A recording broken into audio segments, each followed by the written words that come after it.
So that's the audio. So they can now hear you. They can now hear me. Welcome, everybody, ladies and gentlemen, Panda fanatics, and welcome to, I forgot the number of DevOps Playground this is, but we've done quite a lot of them. He's not on camera. That's fine. Janelle, you need to come over here. The camera's pointing at the thing. All right. Now you can see. Now everyone can see you. Right. On the day of National Mourning, we've lost our Prime Minister. We want to make you a little bit more happier and upbeat. We've got a fantastic DevOps Playground for you, and welcome. So another one in the series. This one is based on Vault, and I'm going to pass you over to esteemed colleague and Panda fanatic, Barnaby. I have my own mic. Oh, thank you. Thank you very much. All right, hello everyone. So I'll be running through the main presentation today, and then James will be running through the labs with you. And we're going to sort of go over a bit about Vault today. So today, hands-on with Vault, and this is presented for those internal people. It's come from the HashiCorp Guild, so if you want to join the Slack channel and get involved in projects like this, feel free. There's the full names if you're wondering where to find us on LinkedIn or something like that. So today we're going to be looking at what is Vault, an overview of what Vault is. If anyone's particularly interested or I haven't answered enough questions for you in the next sort of 20 minutes and want to tag on the lab, the links to the docs are in the bottom corner of the slide there. So they're pretty good to extend your knowledge. So we're going to start out with Vault with what the problem Vault aims to solve. So Vault has been around for a little while now, and it started out as we sort of transitioned from the cloud, from on-prem to the cloud. It becomes much harder to work with a sort of perimeter defense for your security. As sort of infrastructure becomes much more ephemeral and more spread out, it's harder to use IP as a source of identity. So previously we'd have something like the diagram we have on the slide. You'd have all of your infrastructure within one secure network and a boundary around the outside. Things didn't really change much, so IP was a pretty good source of identity. So now that we're in cloud situations where we have services spinning up, spinning down very quickly, IPs aren't so useful, so how do we aim to solve this with Vault? So the way Vault tries to solve this is by implementing a centralized identity solution that instead of being tied to infrastructure, is tied to workloads, so you don't rely on the infrastructure necessarily to be your source of identity. And whenever a workload wants to authenticate and prove its identity, it does so strongly when it needs to access a sensitive information. So it goes, this is me, and I can prove I am me using this information. And we'll get on to what said information is and how this works later on. So what does this look like in practice? We're going to go through sort of Vault as a secret manager. Before I explain what Vault as a secret manager is, I will start off by explaining what a secret is. So a secret is any information that could cause damage to your organization if it were to fall into malicious hands. So these can be things like database credentials, personally identifiable information, encryption keys, or privileged account credentials. So the idea here is if you have some information and it was to leave your organization or someone else to pick it up, they could potentially cause direct harm to the way your company operates, or your business operates, or it could just have a cost to reputation or something like that. If you leak a load of information about your clients, they will go, actually, I don't really like going in that company. They don't really care about my information. I'll go with somewhere else. So it's anything that can cause damage to your company. And this may not necessarily be in a direct situation where your application stops running. It could be reputation or even compliance these days, especially with GDPR. It starts to get real expensive to break these things. So how does Vault work as a secrets manager? And what is a secrets manager? A secret manager is something that will keep track of all your secrets for you. So instead of having them scattered around your organization, someone's left some in a GitHub repo somewhere, there's a Confluence page elsewhere, old Jim's got a spreadsheet on his computer with the database credentials. You want them all in one place and to be kept track of. The secret manager should also provide a way of auditing access to the secret. So if someone accesses a secret, you want to know who and when that access was, and ideally what it was for. And then on top of this, you want to limit access to those secrets. Because you've got all your secrets in a centralized location now, it wouldn't be a very good idea just to hand someone the key so they can view everything. They should only really be able to see the secrets they need to run their application or the workload that they're setting up. So the principle of least privileges really applies here. You only get the secrets that you need. So how does it work as a secret manager? We start off with stage one, which is authentication. So before you do anything, you need to prove who you are. So this can be a Vault user, a workload, or a machine. You must authenticate with Vault to say, this is me, and then Vault can decide what you have access to. So there are lots of different ways to authenticate, and some are better than others, and how you authenticate will depend on your workflow. So certain ones will work in certain situations, other ones will work much better in other situations, and sometimes you won't be able to use a lot of them, and you'll be left with a subset of them. So broad categories that these fall under are you can have trusted entities. So authentication can be provided through a third party that is trusted by Vault. So these can be things like cloud providers. So you can use AWS, Azure, GCP. I think most of the major cloud providers are supported. Kubernetes can also be a trusted entity. So the way this works, your workload will be running on one of these services, and you can tell Vault that this service is a trusted service. So your workload will go to your cloud provider or your Kubernetes host and say, I want to get something from Vault.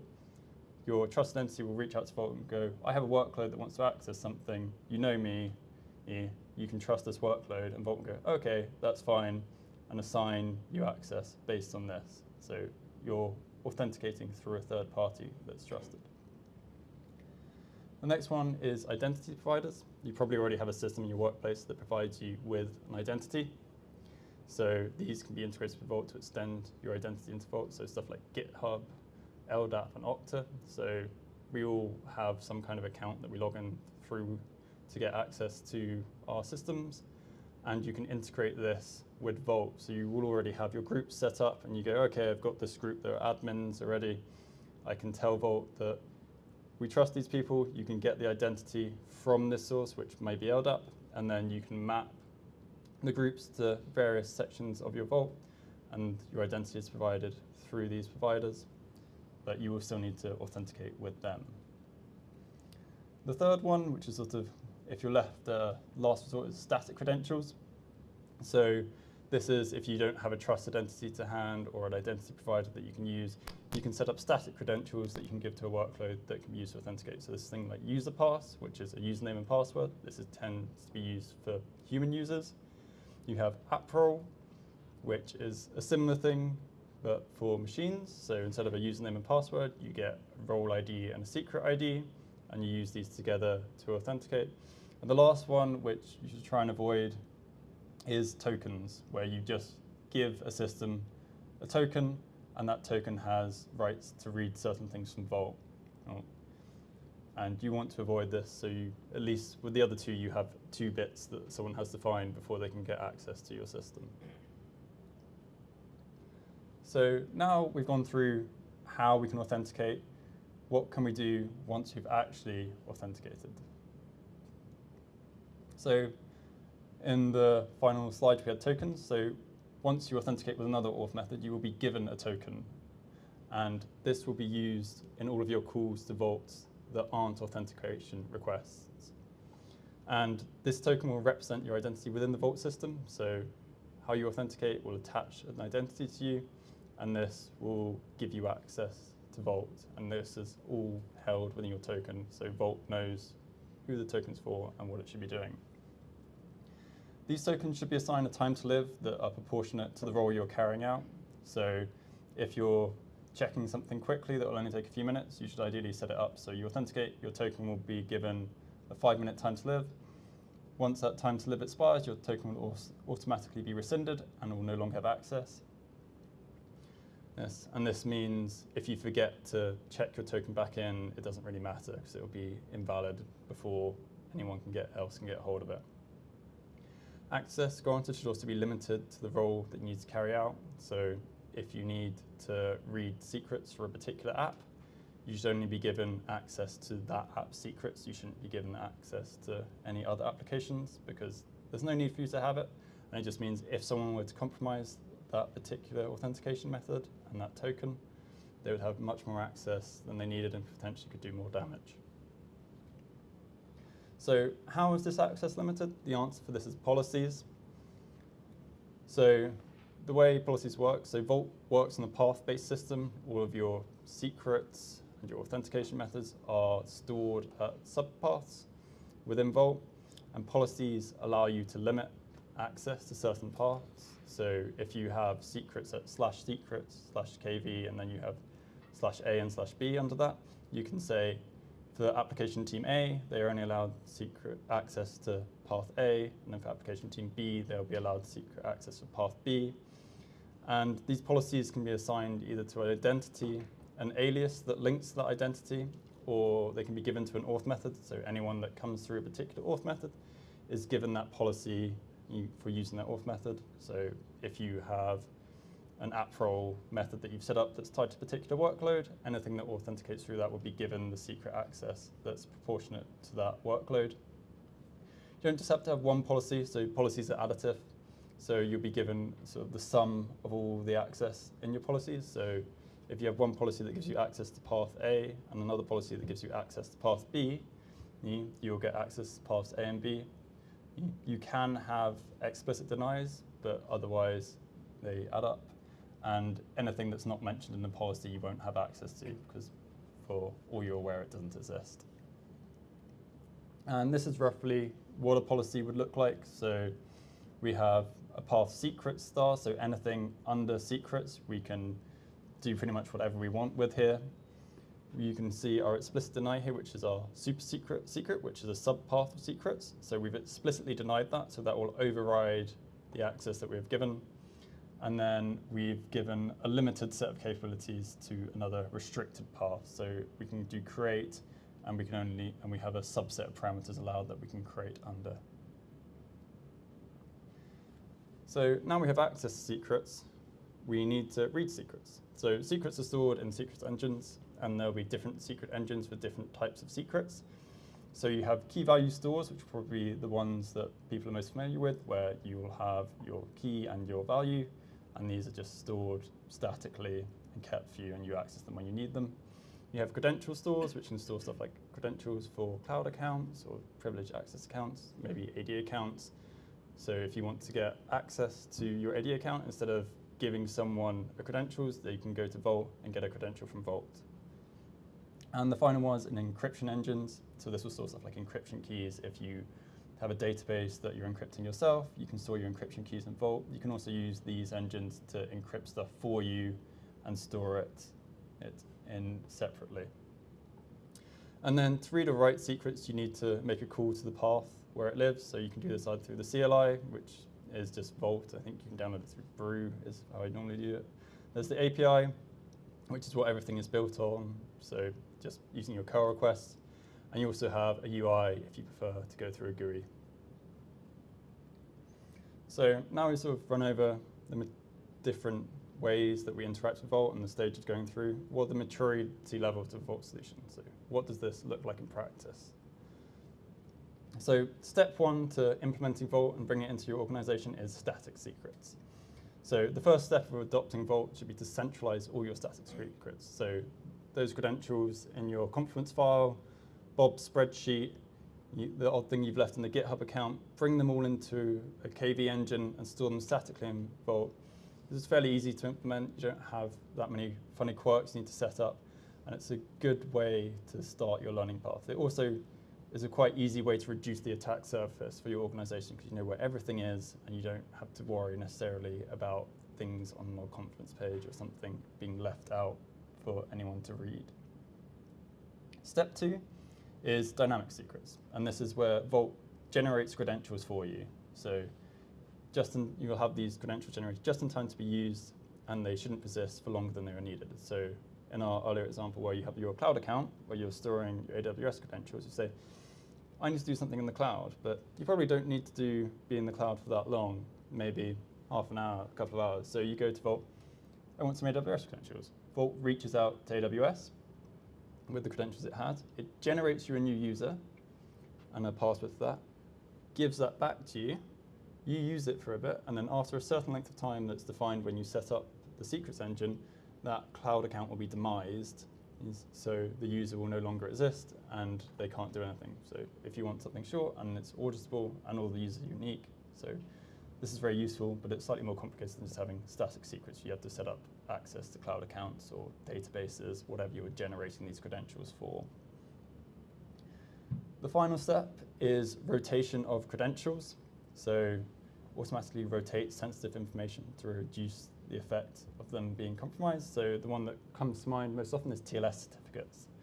So we've all had it where we've had a TLS certificate that takes 2 years to expire. It expires and someone goes, I have no idea how this works. The person that set this up to begin with left, you don't know what's going on. So instead we can set Vault up to rotate these for you. So every 2 weeks, Vault can go in and replace your old TLS certificate with a new TLS certificate that is valid for the use case you have. And that way, if someone takes a TLS certificate, it's no longer useful. You have a shorter rotation time. And because it's been rotated more frequently, you're used to this change. It's not a surprise when it's happened. It's a regular thing. And all of this is trying to stop credentials that are leaked from causing an issue, because there's a stat that says the average time it takes an organization to realize a credential has been leaked is between 6 months and 2 years.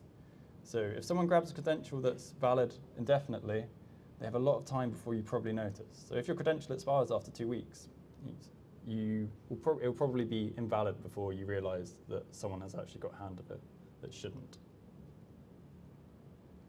So what does this look like in practice? We have all the pieces. How do they fit together? So this is a rough workflow diagram of what we'll be deploying a bit later. So the panda is us, the user. And stage 1, we will authenticate to Vault. So in our lab later, we're using UserPass, but you could use TLS, or if you were using a cloud account, you could use that to authenticate for you. Once we've authenticated to Vault, Vault returns us a token. So that's stage 2. This is our identity. It will have bound to it the policies that are attached from the auth method we came through, and our user and identity in Vault may have its own policies. So they'll be all attached to that token.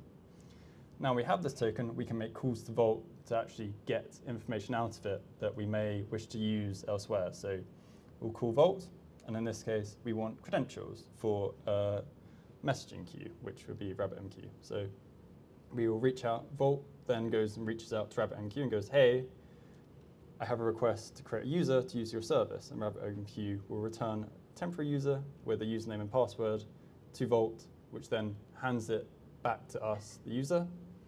And then we can go directly, which is step 7, and log in to RabbitMQ and use it for our own purposes, of whatever messaging app we want to send. And you'll get to see that in just a little bit. So that is sort of the Jux, the presentation. I will hand over to James, who's going to run through the lab with you and a little bit about how RabbitMQ works beforehand as well. Yes, hello. So before we get on to too hands-on, maybe worth explaining a little bit of how RabbitMQ works. It's a queue system. If you want to know more about how the queues work, the last playground was all about SQS, and that goes a little bit more in depth than I will be able to in a couple minutes. But in a simple way, you have the provider, which is going to be when you send a message, it goes to an exchange. So the queues register to the exchange that they want any of the information. So when the message goes into the exchange, it goes to all the queues, and the clients kind of poll the queue every so often asking for the messages, which in this case, it then just shows to the chat.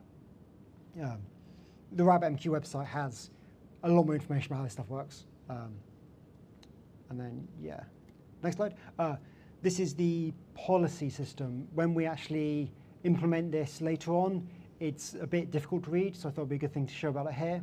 This is how RabbitMQ cares about policies. So when we go to Vault and ask for our user with RabbitMQ, this is the policy attached to the user we get back. So the way RabbitMQ has it is it links to virtual hosts. So you can kind of split your queues up kind of virtually, which is what the slash is. We're just giving it everything. And then it uses regex to decide within that virtual host what you have access to. And all that regex says is anything called chat, and then anything that starts with ampq.gen, which is any automated naming conventions we make. And within the code, we just ask for a name when we create a queue, and that's kind of the naming convention. So it lets us control our own queue and send and configure the chat exchange is what that means. But it's not crazy important with what we're doing. Before we get into the labs, is there any questions about either Vault in itself or the little bit of RabbitMQ? Do you want a mic? When Barnaby said about that Vault... Are we going to mic? Are you ready for this? Is it on? Is the mic on? Check on the mic as well. It's on there. Hello? Yeah. So when you said that Vault can create temporary users on a cloud platform. Yeah. Does it allow you to specifically also set the right permissions as well, so I can customize for a role? So in the AWS engine, or whichever cloud engine you want, you can set templates for the different types of users you want. So you can set the different types of users, and then you request certain endpoints. Within that secret engine, it will give you a different user. So if you say you wanted one for Ireland that could set up messaging services, you could say, give it those IAM permissions as a template, and it will create that user. And then if you wanted one in the US that spun up databases, you could put those IAM permissions as a template in the engine, and then you request that endpoint, you create a user with those conditions, which are then returned. So you can provision them sort of through a templating system. And is that template, is that JSON?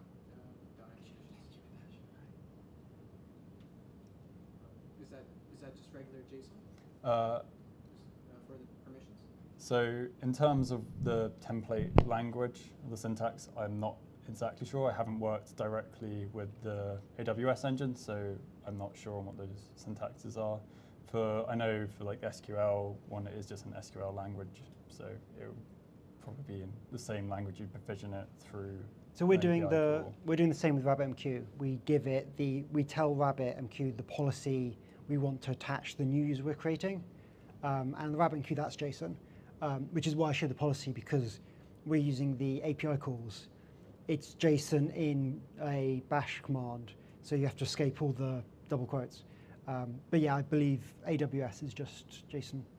But if you look at Vault's website, it'll tell you how to set that all up pretty easily. Thank you. Any other questions? Anyone online? No? Everyone's happy? Let's get on to the lab then. Obviously, if there's any more questions or anyone thinks of anything, you are welcome to say. So to get into the lab, it is lab.devopsplayground.org, and you need to type in your meetup username. If anyone does not have the link, struggles with this, didn't set up a username, I can probably make that bigger. Let's not open my notes. It's also on the YouTube description underneath the thing. It's lab.devopsplayground.org. And then I just realized that I didn't actually load the GitHub link.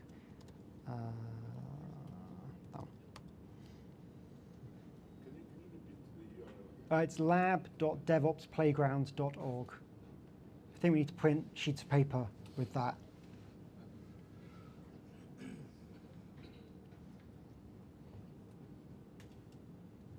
Anyone from internal communication, your name and a surname as per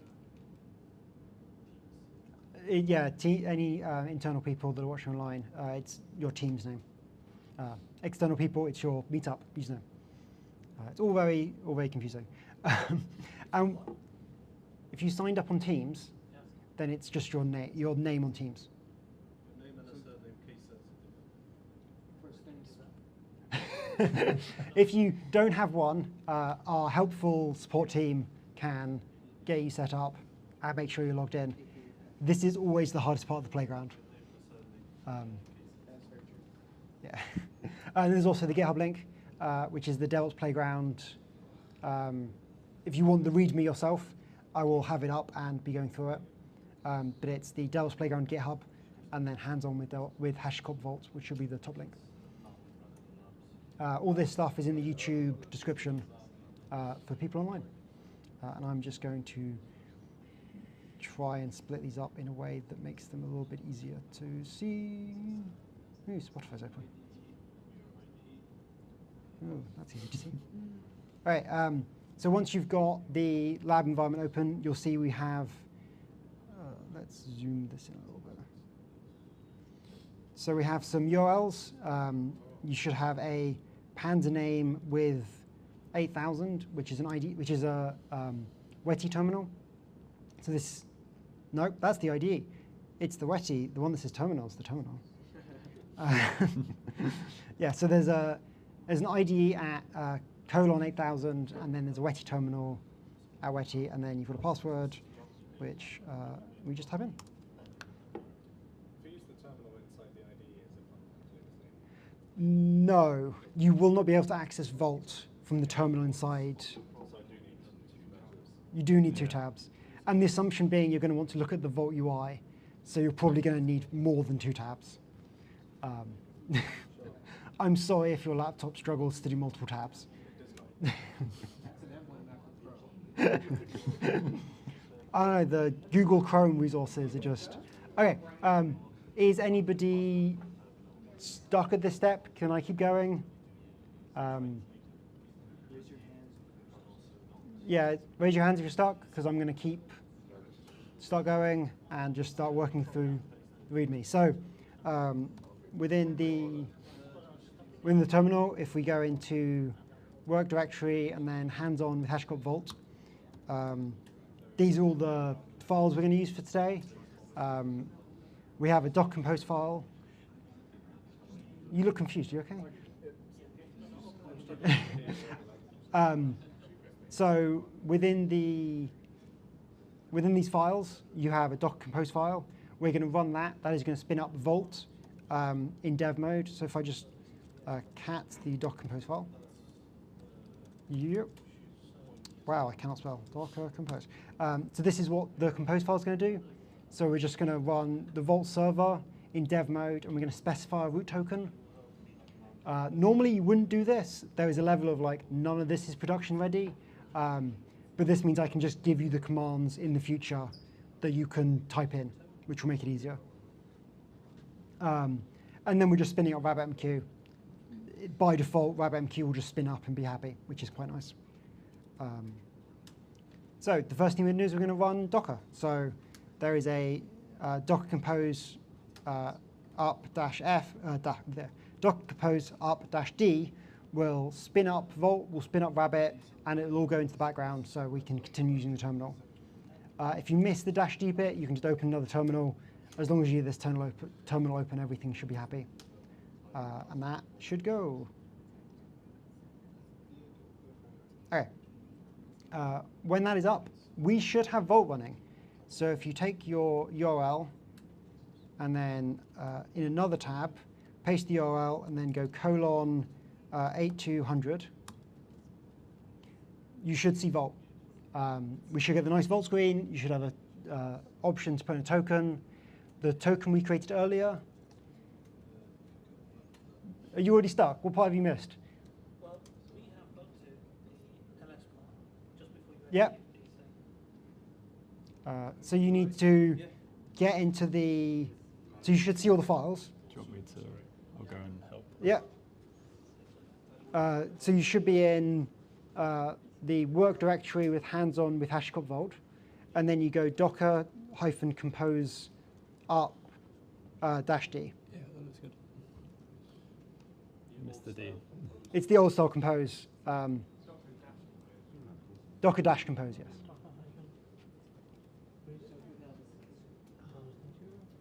So this is your terminal. You shouldn't need your password. So that's your editor. Yeah, and then this is your WETI. All right. Go back to your tab. It's a shame this is always the hardest Password part, Vault with James. just getting it starting. But it's fine. So yeah. Yeah. So I'm going to keep going. So when we get to this page, when we have the Vault UI, the token is root. And then you should Won't show any see input. inside So the secret. Vault UI So of what the just hit fun enter stuff we and can do it'll give is. you- prompt you with a new password. By default, there's nothing So if set you go up. back You to get a the secrets terminal. engine and a cubbyhole. You can have a Hit look enter. around, see what it looks like now so we can compare it to later. So if you go into the Access tab, hit reconnect. there's currently just the token auth method. This is the method that holds the root token that we used to log in. Go back to that copy and paste. So obviously if you delete that, you won't be able to log in. So there is certainly a lot of things in Vault you can delete to mess things up. And then we've got the policy tab, which has the root policy, which is attached to our token, which gives us all full admin access. And then there's a default policy that you never really mess with, but it's just attached to everything by default. Enter again. And then Tools has some fun Just stuff enter which you from can the do, terminal. with. Can hear the support chat in the background. Okay. So within the root of everything we talked about earlier, the first thing we do is we set up an auth method. So we're going to let users log in. As much as there are nicer and fancy ways of logging in, we're going to use UserPass. So we're just going to give everyone a username, password, and they can use that to log into the system. So if we go back to Wetty, and then we're going to use this curl command. So we are, as you can see here, we're setting up a type user paths. Within the header, we always need to pass the root header, which is we need to pass the Vault token header, which is the token you would want this to be accessed against. In this case, it's root. And then we are setting it as the user pass path, which is just the standard one for user pass. If you change that to something else, you can have multiple user passes within the same namespace, within the same vault. Yeah, if we just paste that in, click enter, there is no output. It's nice and good feedback. But if we go into the UI again and go on to access, you should see there is now a user pass block in the UI, which is a way of telling. There's also commands you can run to find that out if you never want to touch the UI. Is that in the Access tab? Yeah, so in the UI, if you go to Access tab, you should see both token and user pass now. Yep. You know when we sign in as a root, right? Yep. Where did we set that root token? So within the Docker file, Oh, yeah. so we set it there where it says dev root token. You can only do this if you're setting up a dev server, because obviously this is very unsecure. Generally, you make a root token, do your initial setup, and then get rid of the root token. Yeah, the root token is the only thing that can kind of break your cluster and get rid of all the security. So it's a bad thing to have lying around. But quick and dirty demo, so it's fine.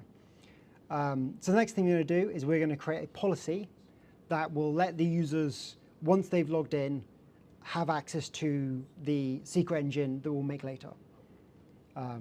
So I paste this here. So we are calling the sys policy ACL RabbitMQ URL. So this is going to create a policy called RabbitMQ that we can then give to our tokens we're creating later. Again, we're passing the root token as the, we're passing a token that is root as the X-Vault token. And then we're giving access to the path, which is RabbitMQ creds chat. Chat is the name of the user we are creating for the secret engine. And we're just giving access to read. So all it can do is read that path, which will give it the secret from RabbitMQ, or the user from RabbitMQ. So if we click enter on that, again, no output. It's nice and explicit. But if we go into the UI and under policies, there is now a RabbitMQ policy, which if you look into, has the chat, the read in the path that we specified earlier. So we just specified. But, so we have a user pass, we have a policy we can give to it, but there's still no way of getting access to this or logging in. So the next thing we're going to do is we're going to create an entity that we're going to attach the policy to. We can then bind this to a user, which we're going to do in the next couple steps, to then give the user the policy when they log in. So back to the terminal, and we are going to call the identity entity, well, that's a mouthful, path, and we are passing in the name of the entity we're making, which is Panda, and then we're going to pass in the policy we're giving it, which is going to be RabbitMQ. This one does give us information. So this is the entity we've made. This ID we will need later, but there are ways of getting it that are described later in the guide, so don't feel like you need to store it away in a safe place. Just when we bind things together, that is necessary. So the next step is we're actually going to create our user. We're going to give something. We're going to give something that people can actually log in with. So we paste that. So we are within the URL. We have the user's name, which is going to be Panda. And so if we change that, we can have different users. And then we're going to give the nice secure password of pass. Obviously, if you were doing this in a real-world scenario, you wouldn't want to put the password in the terminal. So you would load that in from a file. Again, quick and dirty. Don't do this at home. But for now, it works. Is everyone up to speed if we need to stop or? Everyone good? I can stop, slow down, explain more, go back, do a dance. Maybe not. Maybe not do a dance. But yeah, so we've now created a user, but we've not bound it to the policies yet. How can we see that we're creating a user? So if we go into Vault, well, that's a good question. And then under Access User Pass, there is the user, Panda.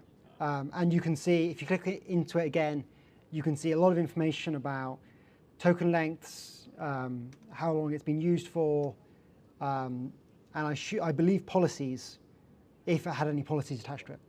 But this user cannot do anything by itself. If we logged into now, it would let us log in, and that's it. Even though we've created a policy, we haven't attached it to the auth method user that it creates. We've attached it to the entity. So the other stuff we've created is also visible by this? Yes, so if you go into policies, you can see the RabbitMQ policy we made. Within the access, there's the entity, which is the Panda entity we created earlier, which if we go into it, you can see there's the policy attached. But under aliases, which is what we're about to do, there is nothing yet. So the next step is to link all of this stuff together and hopefully log into Vault. So yeah, so if we go back to the terminal, and this is the next step that is slightly more complicated because we actually have to edit the command. So I shall copy this in. So we are calling the the entity alias path, where we are attaching the auth method and the entity we made. So anyone with the name Panda that logs in is bound to the entity we've created. It needs some IDs. So I'm going to enter this fails just so I have access to moving on the terminal. If you want to store it in Notepad, or you can go into the IDE if you want to edit it in a more GUI way. But I'm just going to use the terminal and edit things. So the first thing I'm going to do is the user ID. So this is the ID of the user we created. So if we go up to this, it's the ID of the entity we created. So we need this ID. This is not the best way of getting it. There's two other ways of getting hold of it. If you enter Vault and then go details on the entity, if you go back into Vault, access, entities, and then it's this number here. So if you go click on the entity, it's then this ID. And that's one way of getting it. The other way of getting hold of it, if I just exit out of this, is we've given some curl commands that will just output it to the command line. So for the user ID, so this is calling the entity Panda with the header, and then it's using JQ, which is a JSON query, to get the entity ID and just output it in itself. yes, you can build a command that does this all as one thing. It's nicer to like actually look through and see how it works. And the same with the auth method. We need the mount accessor. So if we go into access at the top, and then it's under user path configuration, it is this output there.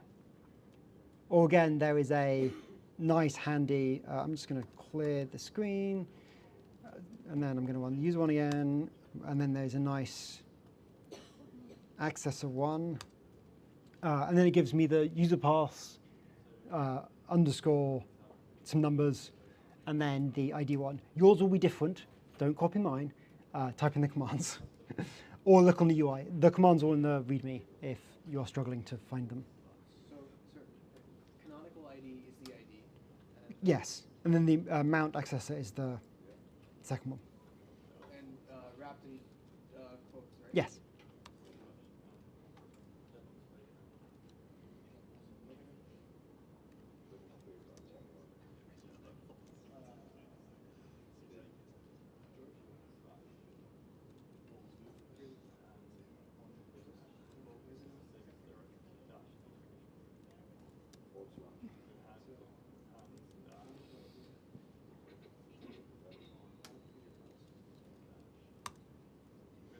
And then when it's created, you should have a nice JSON output that says that everything is good. I'll just give people a bit of time to get all that done. Please say if things aren't working. What? I'm getting a failed to connect to 8,200.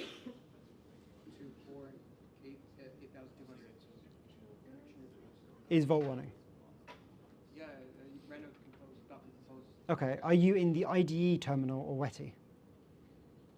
So I just made the stupidest mistake here. Because of the way Docker works, I was posting in my own terminal, not Weddy.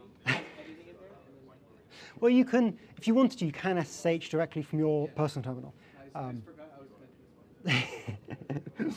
But yeah, we give WETI access just because it makes it easier. You should make it easier.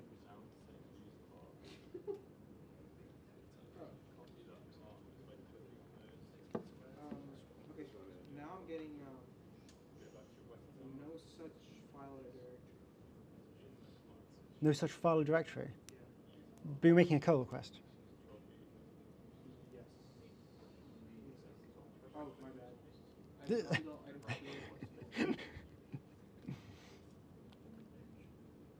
Fun technical support, it's fine. At least I'm figuring it out by myself. It's a great success.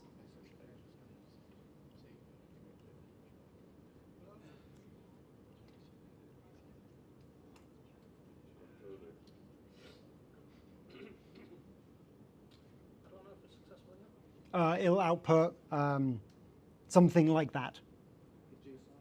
It'll just do a JSON body output.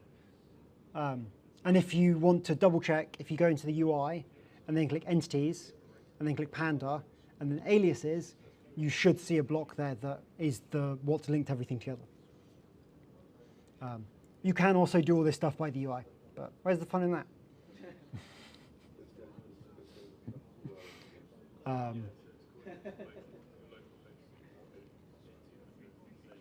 Is everyone good? Can we keep going? OK. I will. Couple more minutes. Is everyone on YouTube good? No one complaining? Is that there's no one on YouTube, or? Silly jokes, silly jokes. But it's fine. The next thing we're doing is touching code, which means the people that have been struggling, that are the dev people, are going to be fine, and the DevOps people start struggling. That's all we had when we had the dry one.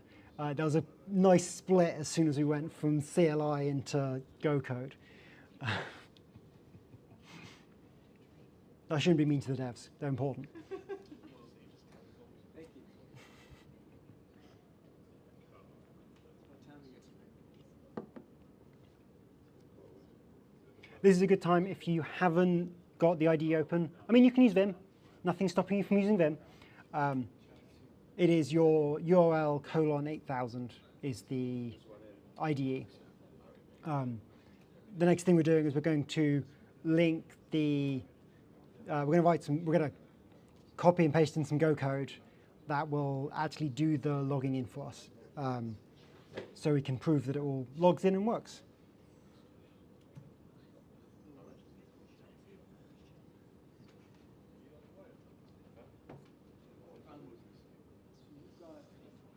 It's what it was /wetty. You delete the /wetty and it's colon 8000. So you're in hands-on with HashiCorp /chat CLI /main.co, right? There's no chat CLI anymore. Oh, the path on the top is different. Oh, never mind. Just folder supposedly home coder. So just go to main.co.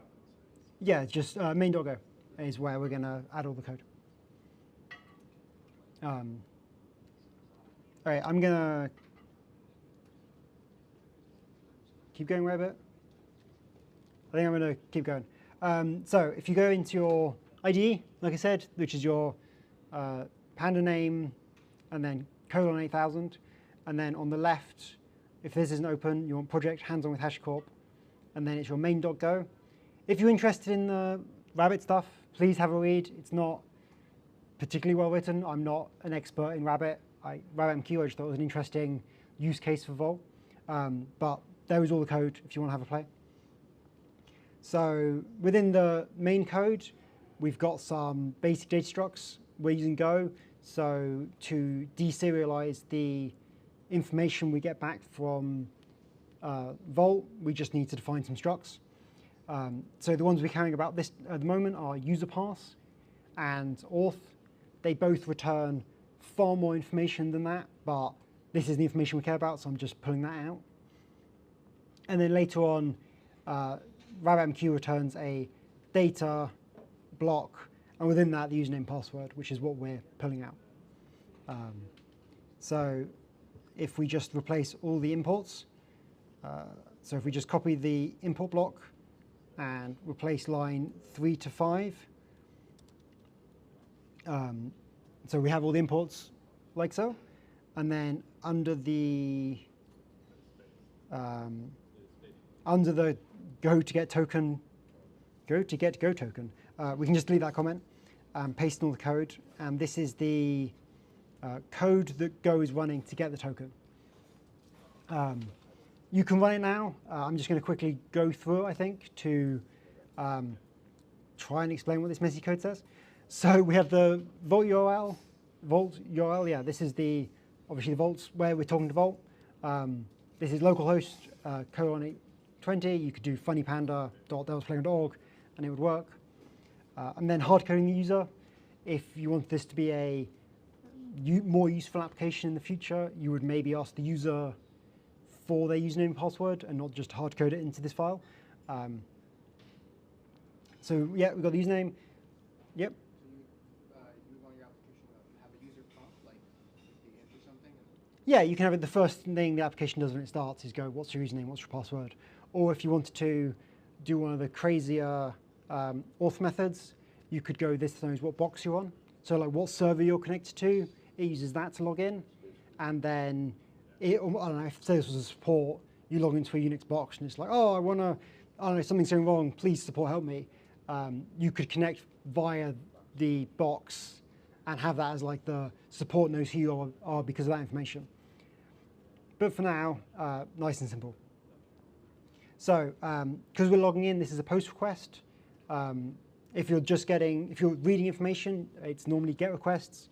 Because we want a little bit more, we're doing a post. So the URL is the Vault URL, and then is the auth user pass login, and then we pass in the username, which is Panda. It's very similar to when we created the user. We're just reading it this time. Or we're logging into it this time. And then the kind of the body we're passing through is just the JSON object, which is the password. Again, we are just passing in the password of pass. I should have made this easier to say. Which we're then passing into Vault, and we'll get the token back from that. There's then some nice Go code that reads the body, prints some of it, and then kind of returns back the token when it's all done. Which you shouldn't be doing. You shouldn't be outputting tokens into plain text, but it's good to see what's going on. And then, so yeah, if we are in the right location, make sure you're in the directory that has the main.go, and then you just do go, run, and then dot, and then it's going to download RabbitMQ, and then nice and quickly, we should just get a nice output that gets the request we get back when we log in, and then it outputs our nice long token, which that token then will have the policies. And if you can see here, I don't know how easy it is for everyone to see in the room, but in that block it says the policies are default in RabbitMQ. So the token we've got has the policies that we requested on it. Are you able to zoom in just very quickly? Oh, I can, yes. That's helpful. That is helpful. So do we already have a RabbitMQ image up and running somewhere? Yeah, so when we ran the Docker Compose, it spun up both Vault and Rabbit. Thank you. So yeah, so this is us authenticating with Vault. If we wanted to just do a secret engine and the policy was different, we could then get some useful information. Go is not found. So if you just do go run, it complains. No, you can't use that. So if you use the terminal inside the ID, it can't talk to Vault. So that'll also error.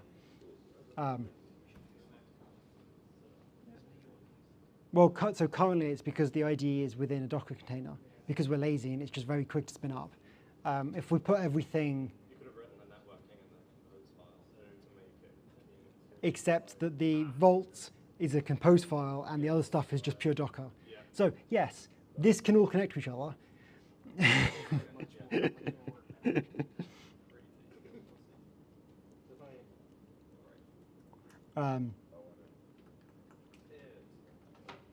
Yeah, it's fun.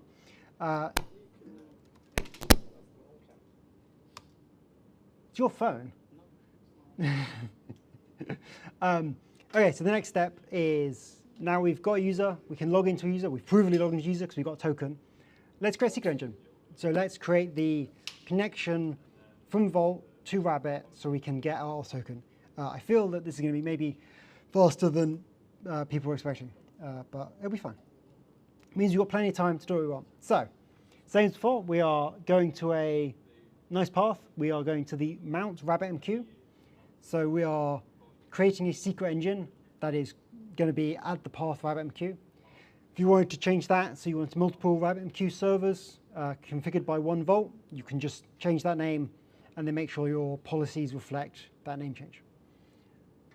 Does that mean the Vault server is just wrapped around like a HTTP API? Is that it? Is that what Vault is?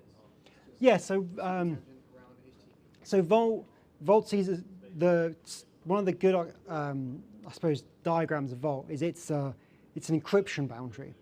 So it's got HTTP requests that come in. It then decrypts or encrypts them, and then loads it into its backend. But when it loads into its backend, it leaves that boundary. So it's all like it's a nice big like kind of encryption layer that everything goes in and out of, but everything is encrypted either side of it, unless the user needs something decrypted, obviously. But so yeah, everything's API calls, and everything always cares about that pass. So if you didn't want to give someone access to be able to make this mount point, you just don't give them access to the sys path. So if you don't give them access to this bit, I'm sorry, people online, I know I'm off the camera. If you don't give them access to this bit in the policy, they won't be able to bound the mount. But if you give them access to like sys mount rabbits, they can only mount something under the rabbit's path. I missed the bit where you switched out the contents of the data. Of the Go. So the input is all the imports. No, sorry, on the command line just then. This. Yeah. The, What's on the Git document? Data raw is different. I've just copied and pasted it. No, it's type RabbitMQ. That one's the same. Are you looking at a different place in the code? Good. You made me worry for a second there. So yeah, so this is creating a secret engine mounted to RabbitMQ of The type. only one you should have to change is the one that has the user ID because that's unique to your instance. It'll be the user that you created, which we couldn't possibly have known at the time of. But you could create a massive curl request that did 2 other curl requests to loading that information. Bash does crazy things, and quite a lot of the docs you see, they'll actually pipe the output into a file, which you can then use later. Yeah, which is a good way of doing it. Just for the playground, I thought it was quite an interesting thought of the like. Yeah, it's quite. It's better than just like, hey, copy and paste these 20 commands. Set up a HTTP client in any language you like, and just like make these calls. Yeah, anything that can deal with REST can talk to Vault, which is one of its good selling points. It's language agnostic, it's system agnostic. Most things can deal with REST. So now we've run this command, we've set up a secret engine. As with everything else, there's no response. I imagine we're getting a 200 response. It's just hidden behind curl. We can probably do that, actually. Yeah, so that gives us a 0 if you care about Bash. But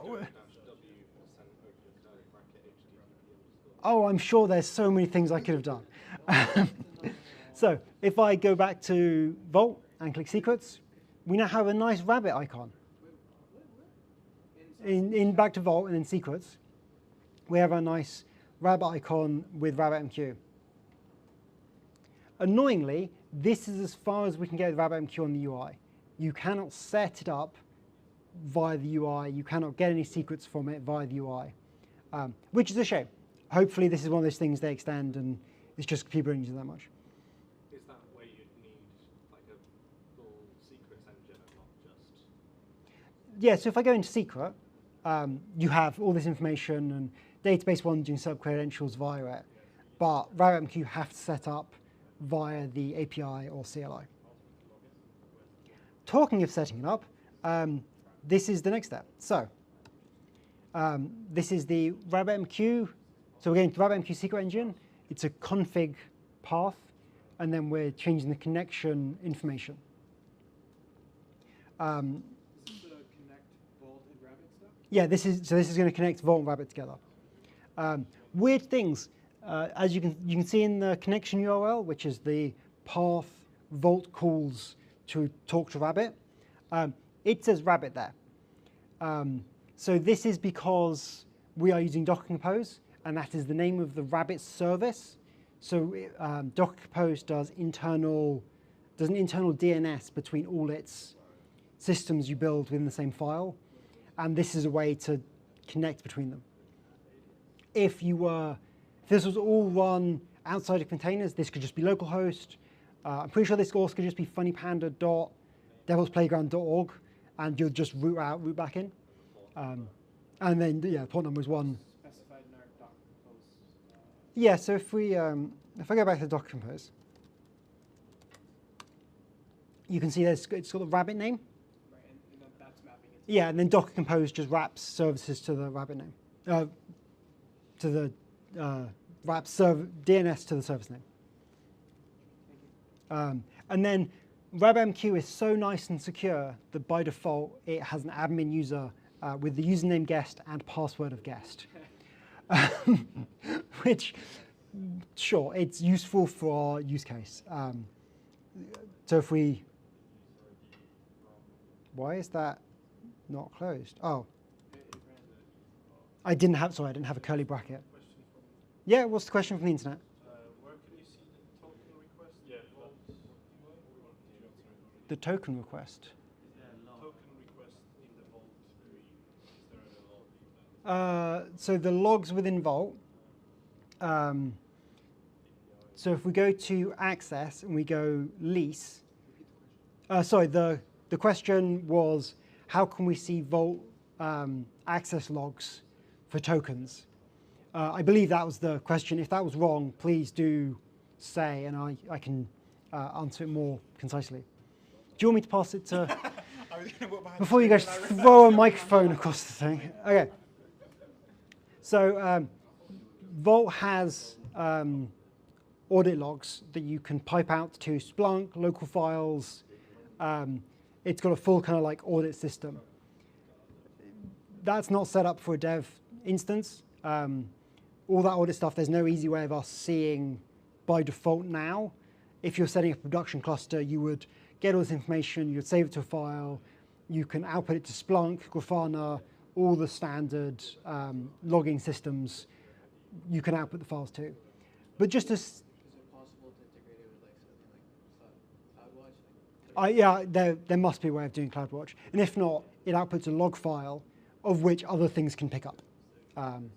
If you just want to see what tokens are around, under leases, auth, and then you click on, say, user pass, login, Panda, and then this is the token, and you can see that the token's renewable, you can see when it was issued, you can see when it's expired, you can see what its TTL is, and if you're like, oh, I didn't want this, someone's got access to the information, you can just revoke it. I can just click the button and go, yes, I don't want the secret anymore. And now, if someone gets that token, they can no longer log back in with it. What the time to live, is that what units is that? Is that in seconds? The time to live is in Barnaby. Time to live, is that in hours or? It defaults to seconds. Default seconds. So time to live is in seconds. And you can set it in hours, minutes, or seconds if you denote the Yeah. time afterwards. Yeah. So time to live, if you specify after it, it'll be it can be hours, minutes, or seconds. By default, it's seconds. And if you look into the logs, they all have default time to lives specified. Time to live across Vault is 32 days for a token. That is, Specify an end So if date. you don't specify anything, Yeah. it'll give you a TTL of 32. Is there a max? That is also the max That's also by max. default, but you can change these values to whatever suits you. So if you were doing this in a production, we would recommend shrinking it down to maybe 24 hours for your max and sort of 15 minutes for your default. as Barnaby isn't mic'd, I'll just, it was 30 days was the default. And obviously you can string that down to more like 24 hours if it's an actual production system, but yeah, defaults. But obviously you can make that smaller. There are time to lives and the renewal time to live. So you can have a time to live that's kind of 10 minutes, but then you can renew the token up to 24 hours, and then you have to get a new token. Yeah, Vault is pretty flexible in how you use tokens, in maybe a good way or a bad way. Something else that may be interesting to see at this point is looking at Rabbit. We've talked about RabbitMQ quite a lot.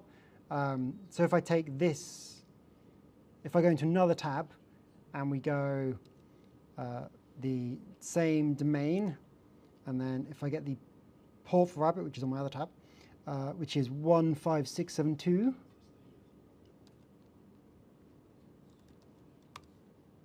So this is the RabbitMQ UI.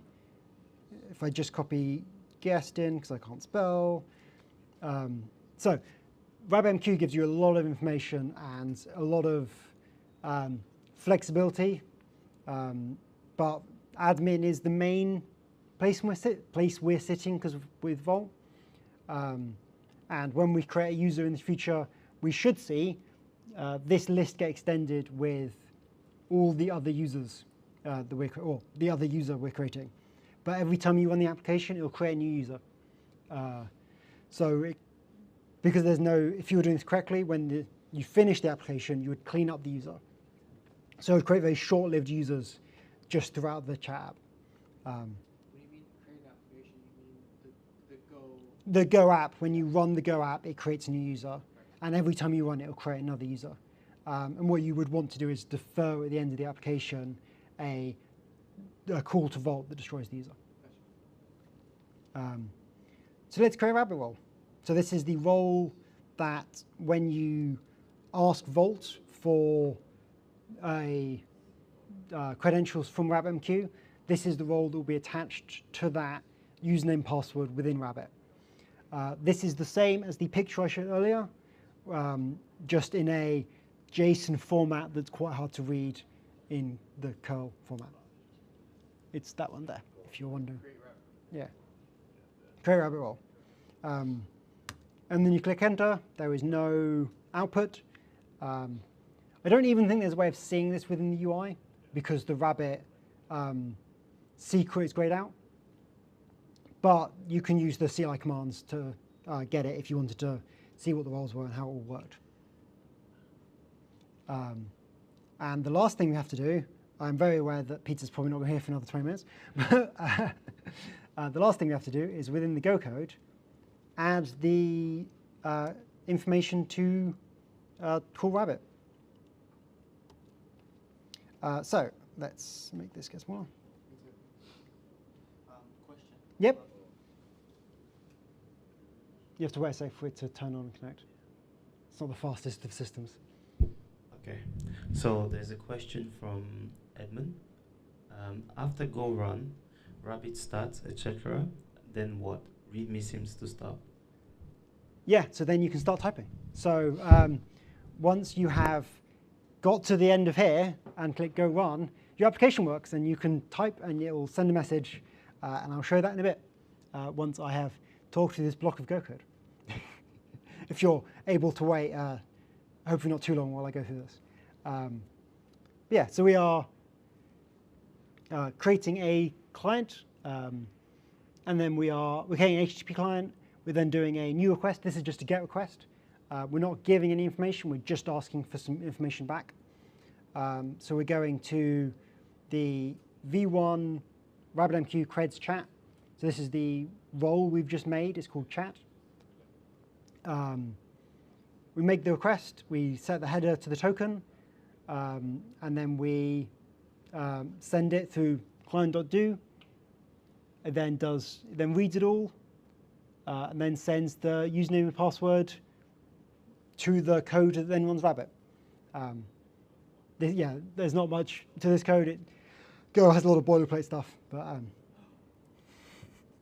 it's good. There's lots of nice error checking. If anything goes wrong, Go will tell us. All languages are boilerplate. It's their languages. So now we've put the code in, and that is just at the bottom underneath the code to log in with Rabbit. As long as it's above the final curly bracket and underneath the code we did before, any error is fine. So yeah, if we do go run dot, we get our username and password, which obviously is nice and secure. We need to tell everyone what our username and password is. And then if we type hello, it returns the output. Oh, so we're in the application. So yeah, we're now in the application. We're now in the chat client. Maybe I should have made that a little bit clearer within the code that the application started. But outputting a message after you type it's not particularly hard in the programming language.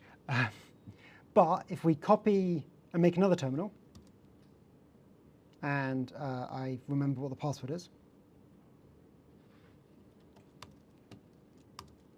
and then we go into the same directory as everything else, and then we do go run again. So we're now on a different user. So if we look at RabbitMQ, if you can see there's now 2 users we've created under the admin tab. And these are the 2 tabs I've now connected into. And if I write hi in one of them, the other terminal will get the authentication hey. I wish this was all quick enough that I could kill one of the users and it wouldn't work, but it doesn't. I don't think it's quick.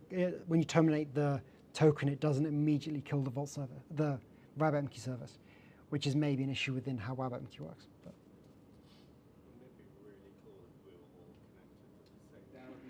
I was thinking that. Because yeah.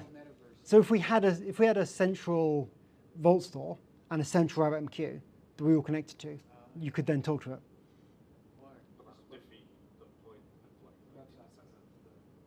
Yeah, but or even if we just had a central RabbitMQ, because we could all log into the same one through username and password. So we would have multiple consumers for the same queue.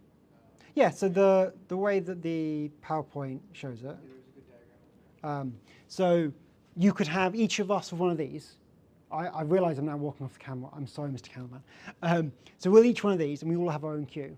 And as long as we're all connecting to the same exchange when we send our message, it'll all get populated to anyone that's connected. So you're saying each consumer will have its own queue, but the publisher will just publish it to one exchange? Yeah, so if I dive into the code a little bit. So when we create the queue, this has not been commented maybe particularly well, but when we create it, we're creating an exchange, it's the first thing we do.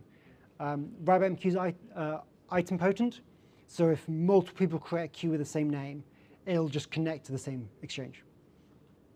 And the next thing we do is we declare our own queue. So Just say that if multiple people create the same queue.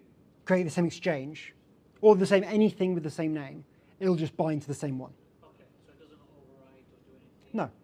Well, so if you, yeah, and if you change the values, so say someone created it and then you want to create it again with different values, yours will fail because it's different to what's in the cloud. We then declare a queue without a name. So this creates a amq.gen.random name, which we can see in the RabbitMQ. If I go on to queues, these are the two queues we've created, one for each server. Where's the code? Then the next thing we do is we create a consumer. So this is the code that binds to the queue. So if we want to do this more securely and give the user less controls, all this queue, declare, and exchange stuff can happen in the cloud. Like something else, a server, can be the one that creates it all. And then all we do is we just create a consumer, and then we just bind our consumer to the queue, and that's all the connection that it needs. Okay, so you can only have Look. one consumer per queue? Sorry, I am binding the, you bind the queue to the exchange. And you can have as many within reason consumers to a queue, but at that point, they just, when someone has access to something, they pull off the queue, no one else can access to it. So this is the way that you can have one message go to every user. And that reminds me, I think, if I look at exchanges and then go to the chat exchange and then go bindings, you can see that the exchange goes to the queues. And this is kind of the, I thought that was a nicer way of seeing, I thought it made a diagram somewhere, and it may do. Do you have a question? Or no, sorry, I thought you were holding the mic up. Corner of the eye. And you can see the connections are running and the client's connected and waiting to pull, and you can see frame rates and channels. And there's lots more information here than I have seen. But I thought it was a cool use case. And that's kind of it. We have chats going. Any questions? No? Oh, no. And what about the security, the second steps? Behind Rabbit? Yeah. So the security behind Rabbit, I can go a little bit into it. Rabbit is something that I've played with a little bit, and I thought it would be a nice use case. But within the permissions itself, generally you give, the configurers, can you configure stuff with that name? So if you give configure to chat, it can configure anything with the chat name. So it can configure the exchange, it can configure, I don't know. Yeah, so say you call the exchange chat, which we have, the user can then edit that permission. Obviously, 3 different access levels, read, create, so it's configure, write, and read. So configure is you can set it up, edit the settings for it. Write is you can push information to it. And read is you can get information from it. What if I just want like, say if I just want someone to just be able to read to a queue, read from it? Yeah, so I can, How would that, so it's just, it'd be a blank permission? Like it'd just be? so I can just set the permission to, I think these overwrite, so I'm just gonna make sure I do that. So you just want someone to Read from it. just read from a queue. So if they just want to read from their queue, I believe you just go Leave everything else blank. And amq.gen.star. So that will only give permission to a queue that is the auto-generated name, which is normally the queue you create. So how do you get the Rabbit console live? I guess, how do you access the UI? So the UI is the domain name of everything else. So your pandaname.developsplayground.org, and then it's colon 15672. And then the username password is guest, which you can see when you connected Vault to Rabbit. They're the username passwords. And obviously you would create a more secure user if you wanted to be more secure. What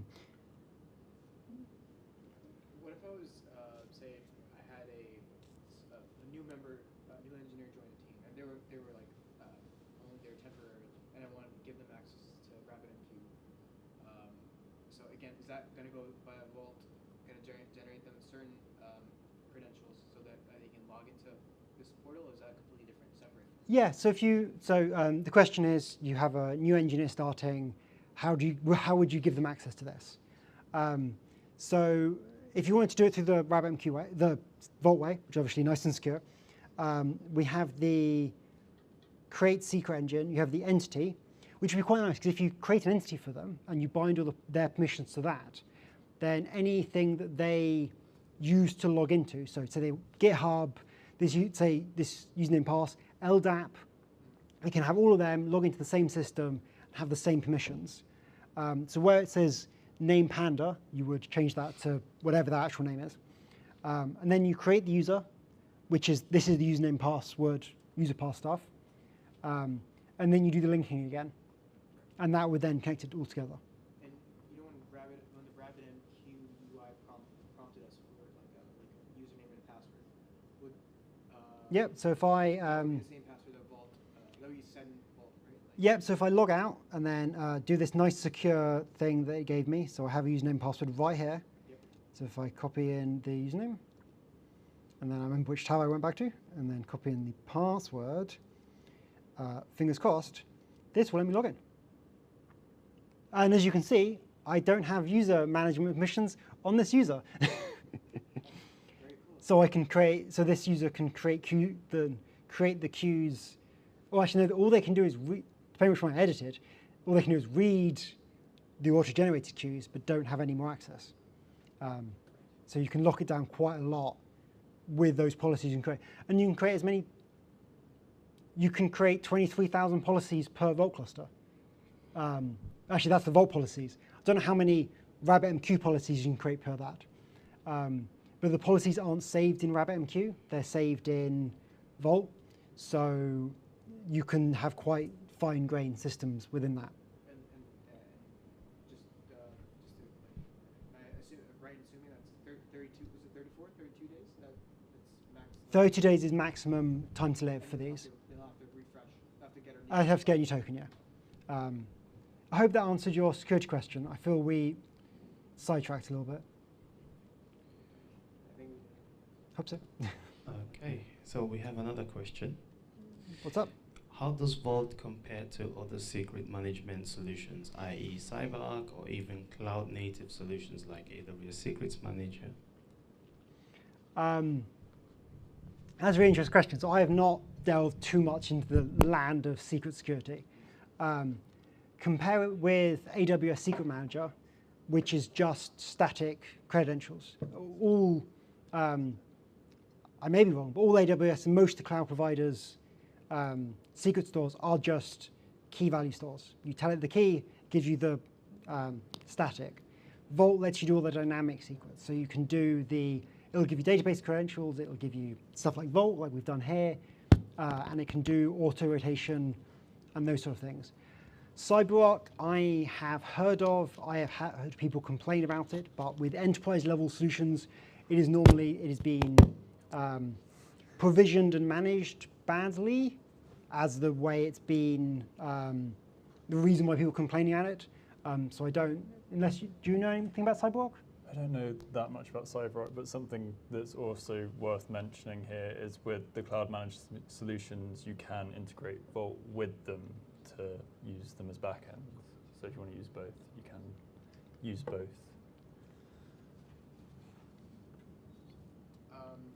what are the costs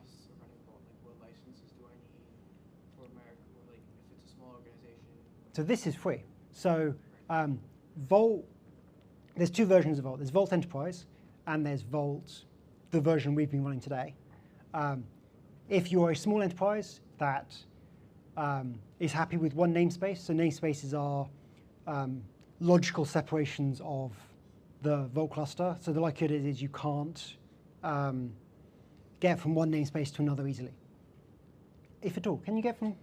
So the idea of namespaces are essentially vaults within Vault. So you set up a namespace, and if you only have auth methods that authenticate within that namespace, you can't jump out to go somewhere else. You can go down namespaces, so you can go to child namespaces, but you can't traverse across the namespaces. So this, if you want to really segment different teams into their own spaces in one cluster, you can go have a namespace, do what you want.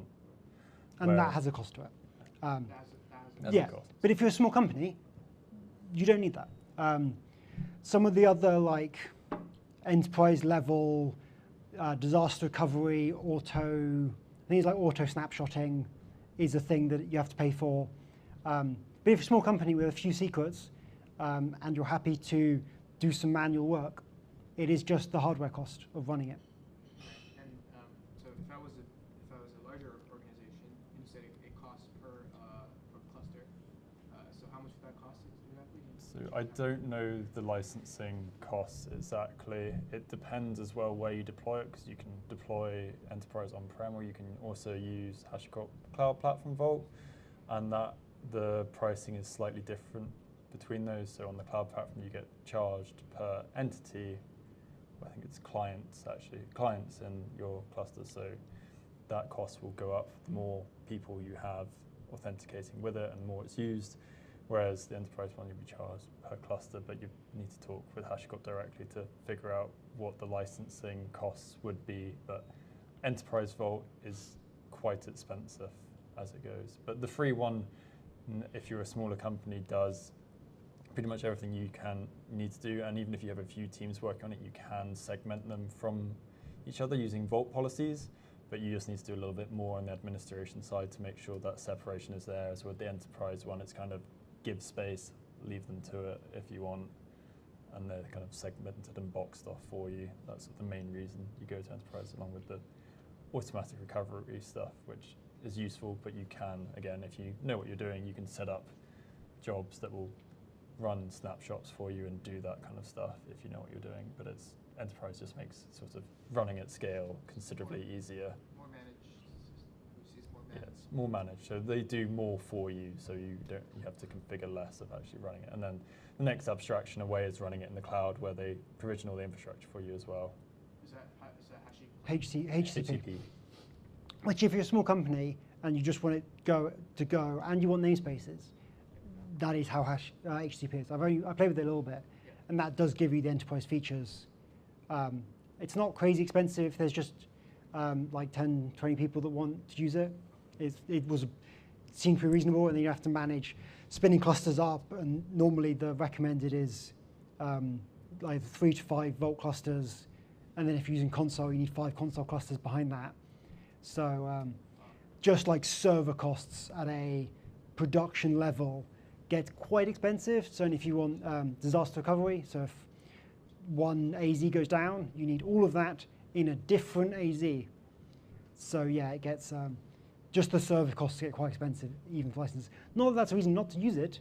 It's still a very beneficial tool. I'm not trying to say people shouldn't use it. Something to note now is they've just released the beta for HCP Cloud, where your backend's hosted in Azure, and that's currently free because it's in the test phase. So if you want to spin up a cloud version and have a mess around with it, you can do it in Azure, and it won't cost you anything at the moment. Awesome. Thank you. Right. So the person also had a follow-up question, which was what would be the main difference between free and enterprise, which I'm guessing you guys already answered just now.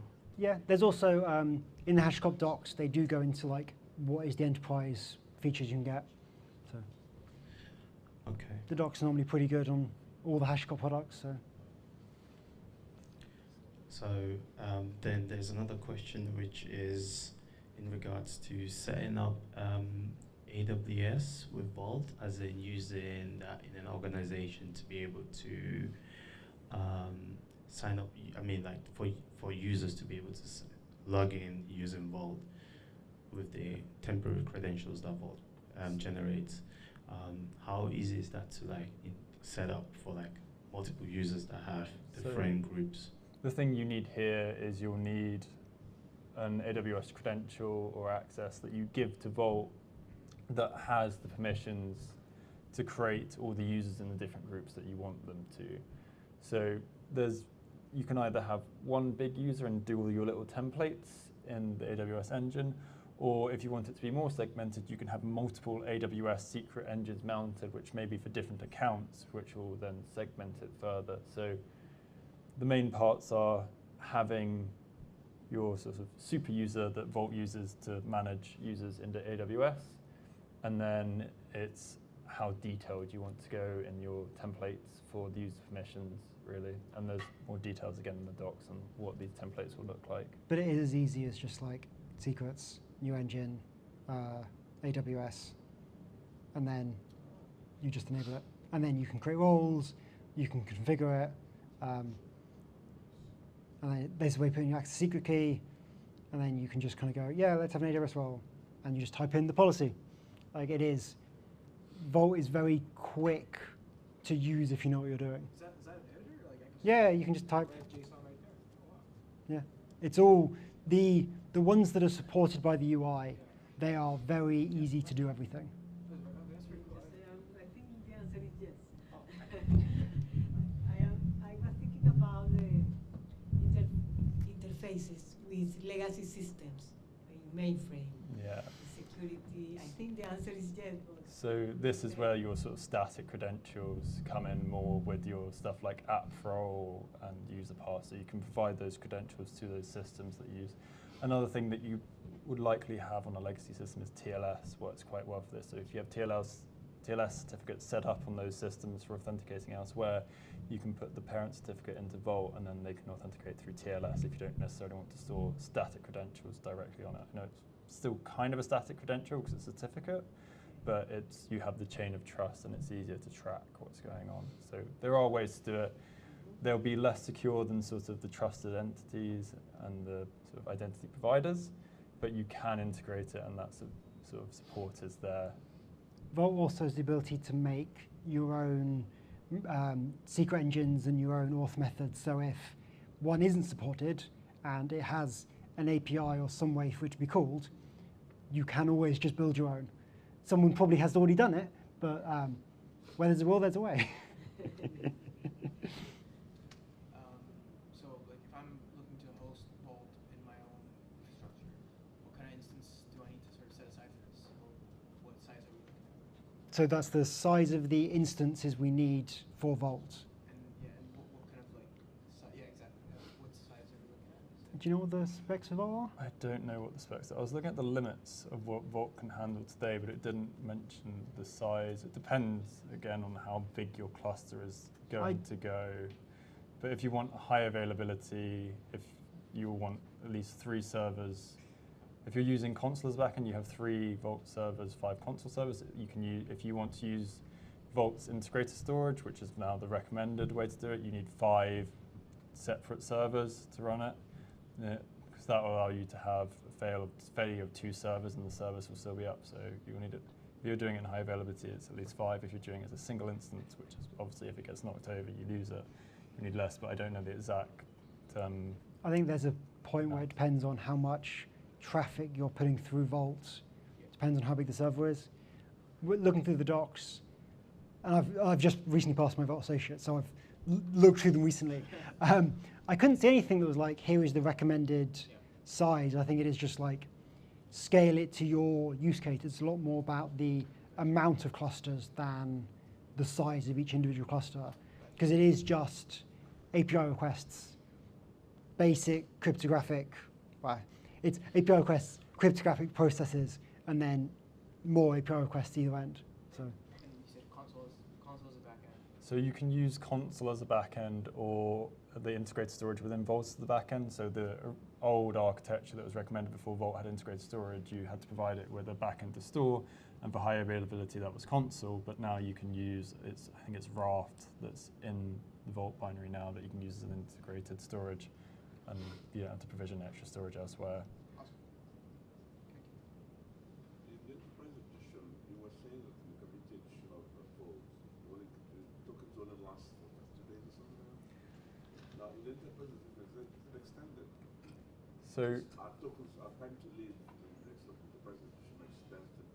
So time to live for tokens is available both in open source and enterprise, and it behaves in the same manner, apart from you can specify it at the namespace level. So you have global defaults, which can't be overwritten. So if you say your global max TTL is 24 hours, people can't go above that. But then if you say my global max is 3 months on your auth methods, you can specify TTLs there, and on certain policies you can give TTLs. So you can make it more fine-grained if you want to, but you can set it to what you want it to be. The default value when you spin it up out the box is 32 days, and that's the same for the max TTL, which is the point where you can't renew it any further, and also the default TTL, which is the TTL of your token when it's given to you.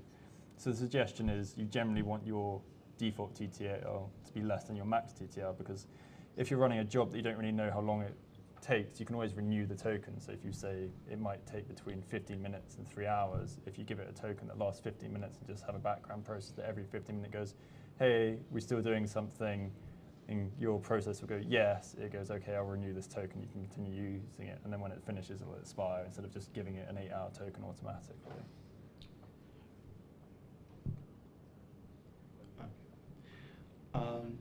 So we have one more question. This one says, is Vault free or enterprise a single point of failure, or can it be replicated? Okay, presumably using UDP when using console. I think console communicates over RPC, actually,